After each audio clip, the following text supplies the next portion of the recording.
आत्ता ज्या पद्धतीनं हिंदुत्ववादी ही जी या शहराची ओळख बनवण्याचे प्रयत्न खूप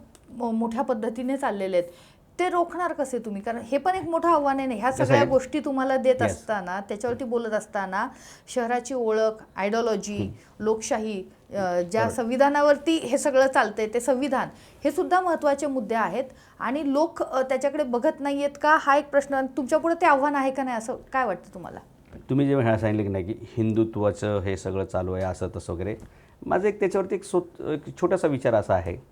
की जेव्हा एखाद्या फॅक्टरीमध्ये गाडी बनवली जाते, मोबाईल बनवला जातो, कुठली वस्तू बनवली जाते, त्याचं छोटंसं पहिले प्रोटोटाईप बनवतात की हे किती सक्सेसफुल होईल, हे कसं चालेल, ह्याच्यामध्ये काय फीचर्स टाकावे लागतील, काय एडिट करावं लागतील, काय डिलीट करावं लागतील, काय एडिशन करावं लागतील, असं सगळं ते दुरुस्ती होतात. तर आपण हिंदू राष्ट्र ही संकल्पना ज्यावेळी तरुणांना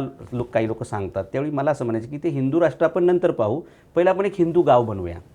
आदर्श हिंदू गाव बनवूया, जिथल्या रस्त्यांमध्ये खड्डे नसतील, जिथल्या रस्त्यांमध्ये स्पीड ब्रेकर नसतील, एक असं आदर्श हिंदू गाव जिथल्या शाळा सर्वांना फुकट असतील, मोफत असतील, एक आदर्श असं हिंदू गाव जिथले दवाखाने सगळ्यांना मोफत असतील, एक आदर्श हिंदू गाव जसं सिंगापूर देशामध्ये प्रत्येक नागरिकाचं मासिक उत्पन्न 12 लाख आहे, तसं एक आदर्श हिंदू गाव ज्याच्यामध्ये प्रत्येक तरुणाला किमान लाखभर रुपये महिन्याला मिळतील, उत्पन्न मिळेल, असं एक हिंदू गाव ज्याच्यामध्ये कोणत्याही महिलेचा बलात्कार सोडा, विनयभंग करायची कोणी हिंमत करणार नाही असे कायदे असतील, एक असं हिंदू गाव जिथे 24 तास पाणी पुरवठा असेल, एक हिंदू गाव असं की ज्याचं कचरामुक्त असेल, एक असं हिंदू गाव बनवूया जिथे 24 तास लाईट असेल, एक असं हिंदू गाव जे धूळमुक्त असेल, एक असं हिंदू गाव ज्याच्या वाढ म्हणूया आपण की जो ट्रॅफिकमुक्त असेल, असं पहिले एक प्रोटोटाईप ते करूया. हे शक्य झालं, एक हिंदू आदर्श गाव आपण बनवलं की मग हिंदू तालुका बनवायला घेऊ, हिंदू तालुका बनवला की मग हिंदू जिल्हा बनवू, हिंदू जिल्हा झाला की मग हिंदू राज्य बनवू आणि हे सगळं सक्सेसफुल झालं की मग हिंदू राष्ट्राकडे आपण जाऊ. हे करताना जे काही तरुणांच्या लक्षात येईल ना, त्यावेळी आपोआपच ते सिंगापूरच्या दुबईच्या दिशेने जाते.